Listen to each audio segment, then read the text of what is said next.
the far-fetched yet true story of boxer Little Mac, the youngest and smallest heavyweight champion of all time, and Doc Lewis, the trainer that got him there.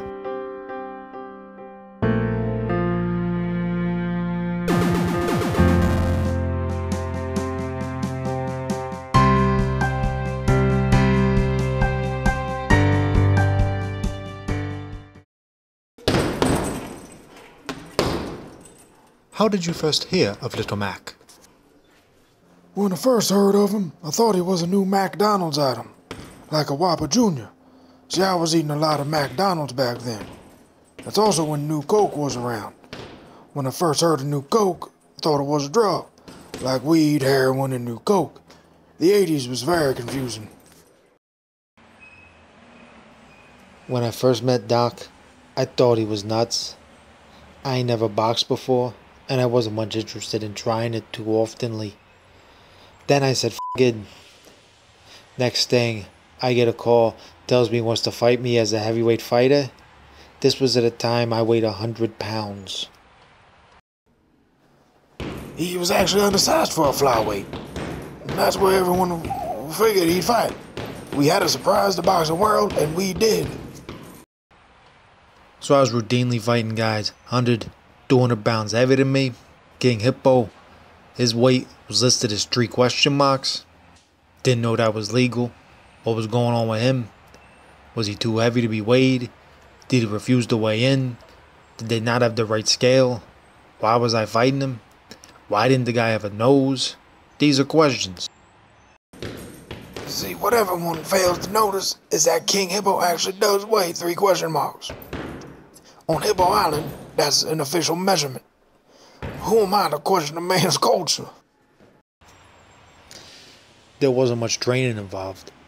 He taught me about 4 punches and the basics of defense. If you watch my fights, I literally stand in one place. I remember every one I fought had these huge weaknesses. The one guy wore a turban with a jewel, double blink every time he punched. You could figure this out in about 5 minutes of watching tape on the guy. Doc just kept telling me, join the Nintendo fan club. Have you ever even joined the Nintendo fan club? The amount of positive influence it has on their life is tremendous. Do you still feel that was the correct time to give him this information? I felt it was, and I still feel it is. This was one of my main pieces of advice to all my fighters. Hey, y'all problem defending left hooks, join the Nintendo fan club. You have bad footwork, join the Nintendo fan club. You have trauma-based dementia, join the Nintendo fan club. Who was really behind Little Mac's meteoric rise? Do you think the fights were fixed? No, absolutely not. I mean, what's so unbelievable about a 100-pound, 17-year-old knocking out Mike Tyson? It happened. Get over it. It's done with. It's through. Move on with your lives. We went to the source of the controversy.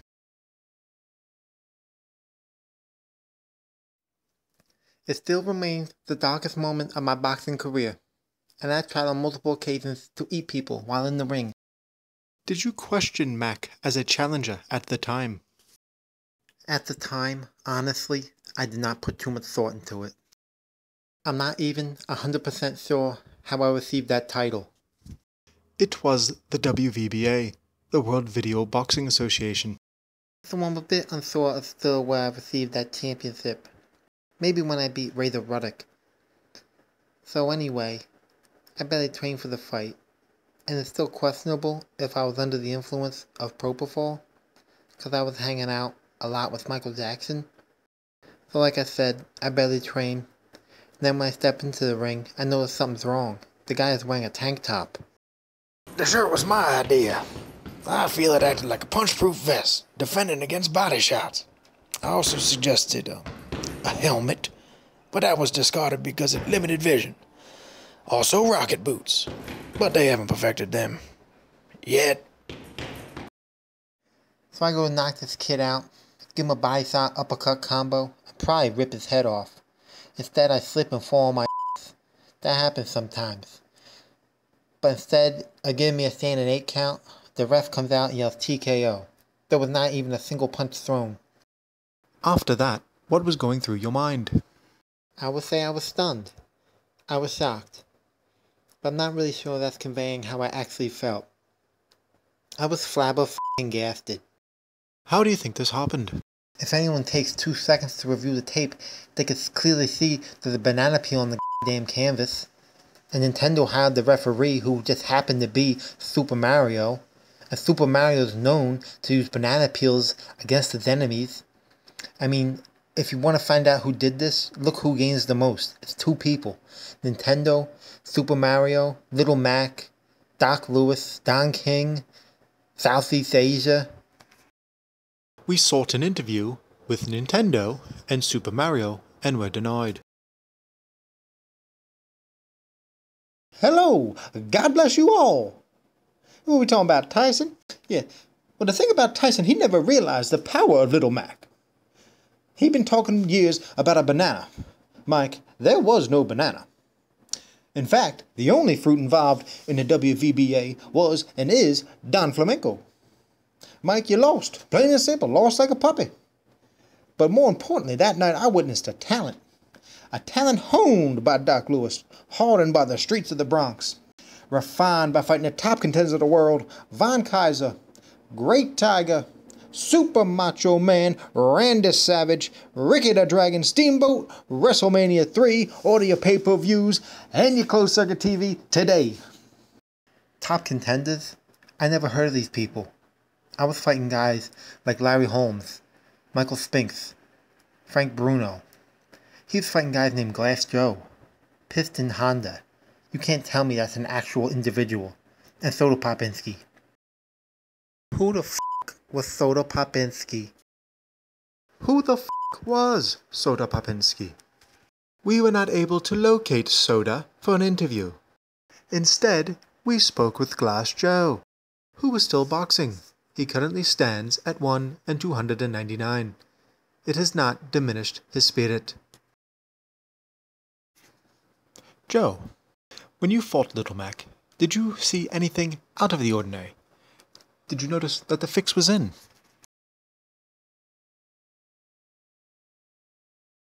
Joe was clearly not going to answer our questions. But we were able to schedule a FaceTime interview with Piston Honda, who has since changed his name, stemming from a lawsuit by the Honda Motor Company. Carburetor, did you have any knowledge of fights being fixed or corruption to promote Little Mac by Don King or Nintendo? 映画というものは素晴らしい。しかし、この素晴らしく美しいものをつかむのは大変難しい。Why did you retire after winning the title? I figured I was set for life. I was wrong. After Doc, Don, and Nintendo was through with me, I had little left. The rest, you could say, went to New Coke.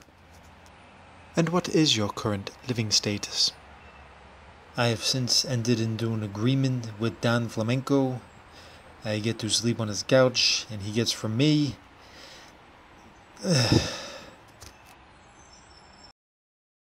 Were you involved with fixing fights?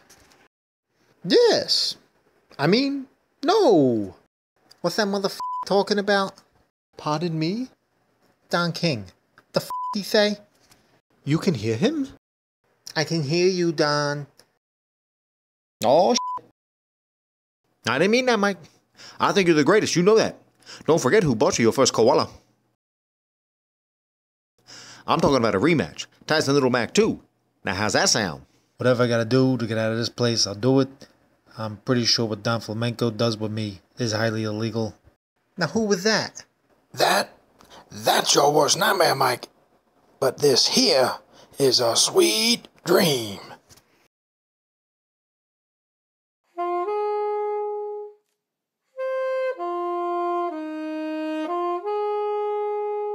What is that? I know the sweet sound of Bubblegum Lewis when I hear it. That's the saxophone king of Tacoma. I challenge you right now. Mike Tyson on clarinet, Bubblegum Lewis on sax, Bald Bull on the guitar, Great Tiger on the sitar. July 4th, Caesar's Palace. I played trumpet in 11th grade before I beat Tyson. You didn't beat me. I thought that banana. I could play drums. What is everyone talking about? I'm talking about the greatest punch-out band of all time. New album this summer, King Records. Get it on your iTunes, your iPod, your iPad, your iPad Air, your iPad Kindle, Kindle Air, Kindle Fire, Samsung Galaxy S1, 2, 3, 4, 5, and any subsequent models. And also Sam Goodies.